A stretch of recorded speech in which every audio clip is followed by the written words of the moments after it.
What's up, guys? Okay, so this is the, I guess, review of the sharpness tester. As I've used this, I've noticed some different things that kind of concern me about accuracy. And it may be wrong. I haven't tested this myself. We're going to test this together.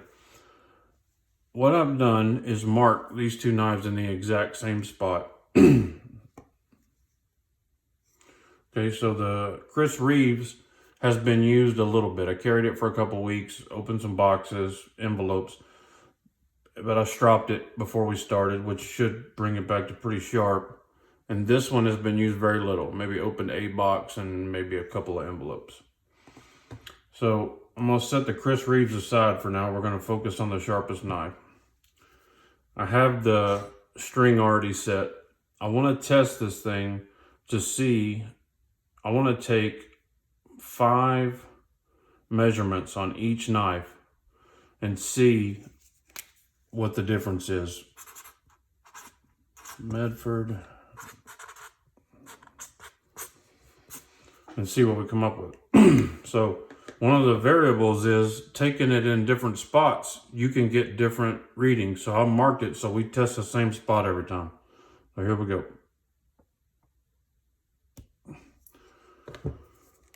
165. And hopefully this will prove to me and to everyone else that this thing is viable and works very well, because this is only a ruler for yourself. Most people have no idea what that number means because it's a made up number. Here's your graph. 100 is like the lowest number. 0 is the lowest number. 100 is a double-edged razor blade. 200 is a utility razor blade. 300 is a new high-end cutlery edges.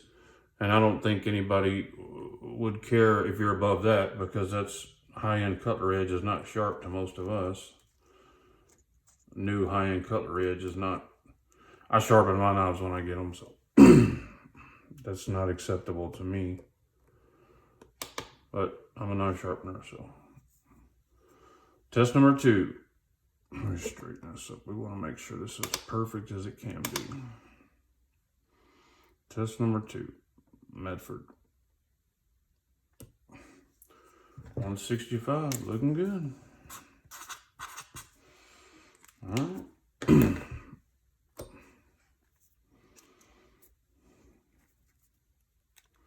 It's got that spool in there, like a spool of dental floss in the bottom. Pull it up, tighten that up, spin this around. I actually thought when I seen this system used the first time, I didn't see the whole video. I just seen them, Frankie and Bird taking the test, and I thought it was just like a cushion down there, some type of high-tech measurement system. I didn't realize it was so primitive. But, if it works, it works. Test number 3, Medford. Ooh. Now, there are times I have put the knife on there and done the test where I felt like I did something wrong. If I feel that, I'm going to say that and we'll mark it here. I felt like all these were clean tests.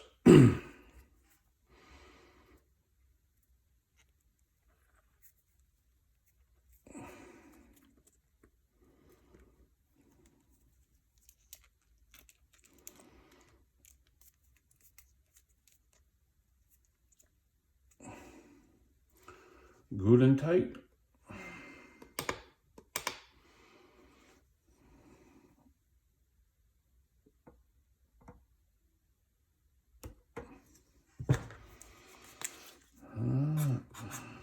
Pretty consistent except for one. I always leave a little extra string on there so you can grab this thing and undo it. Otherwise, this string is pretty thin. It'd be tough to get off if you don't leave a little tail on it.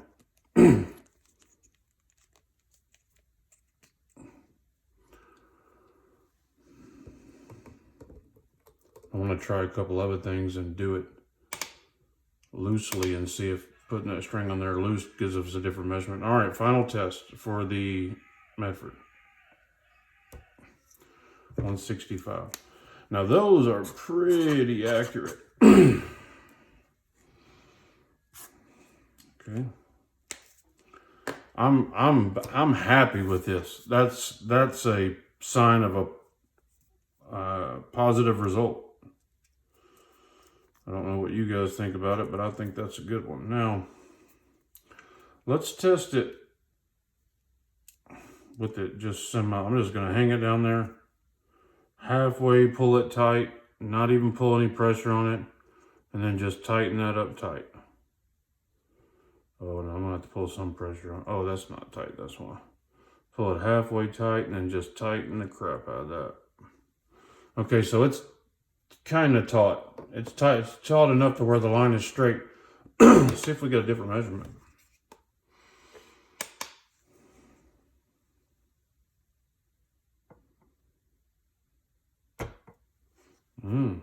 Interesting.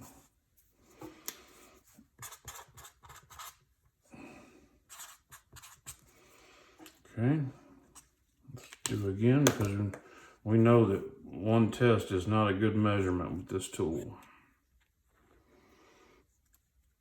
And I think that the problem with doing it loose, halfway loose, not tight, is that, that's pretty tight, is that how loose did you leave it, right? It's because that can change from time to time. It seems to be tightening up pretty good when you just pull on the string.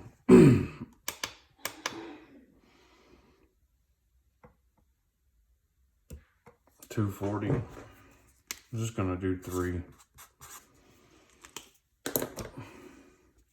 And I'm putting it on there tight enough that it's keeping the string straight, or I'm not leaving it just sloppy in there. I'm putting enough tension on it just to where it's straight, where you can see the line in there, where it's not slouching. But when you push on it with your finger, it will dip. It's not tight like I was doing the other test. Final test.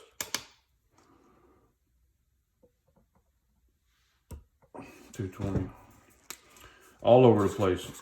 So we have determined you do have to keep the line taut. All right, let's do a couple with our Chris Reeves. Let's see what we come up with. Well, can't get that line out of there. We're gonna make it good and tight. Tighten this first.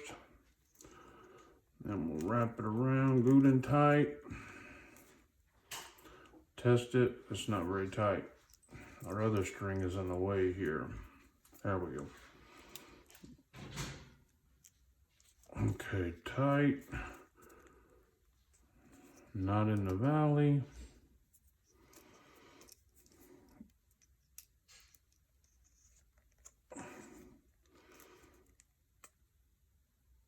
Pretty good and tight.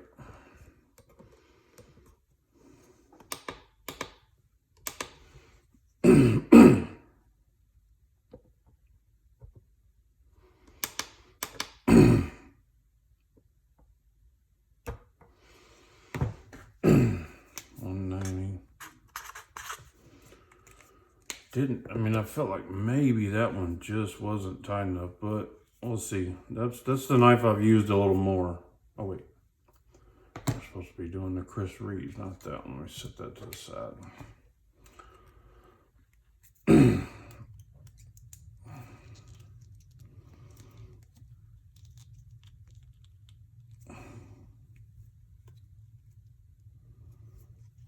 Not tight, man. I'll tell you what.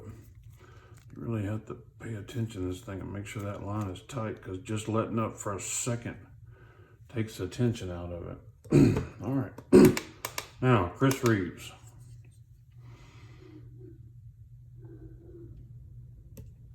$175.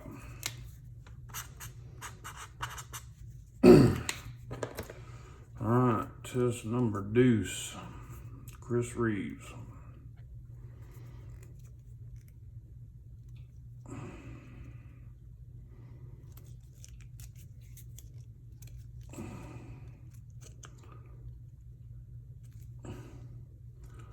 Good and tight.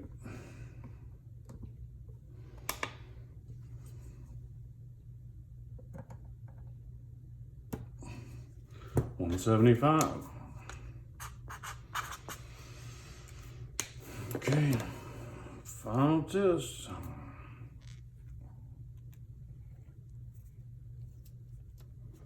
Just gonna do 3. If it's anywhere near 175, we're gonna call that a win. So we don't have a 2-hour long video. Good and taut.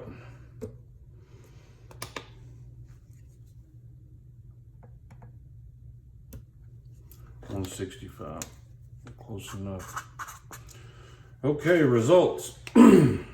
This contraption is fairly accurate. It's accurate enough. I'm actually kind of surprised by that. Actually, one more thing I want to do is take a sample in another spot on the knife.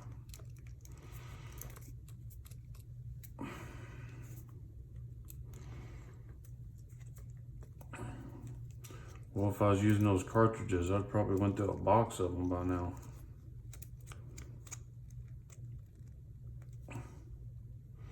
Not tight.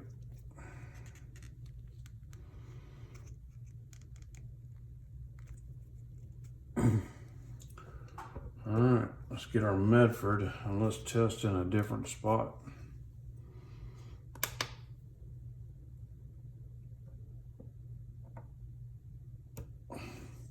$120. Wow.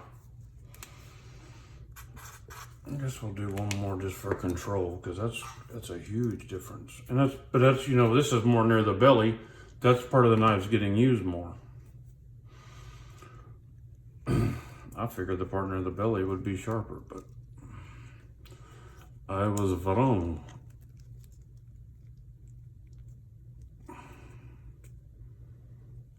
I'll tighten up. Okay, good and tight. Reset.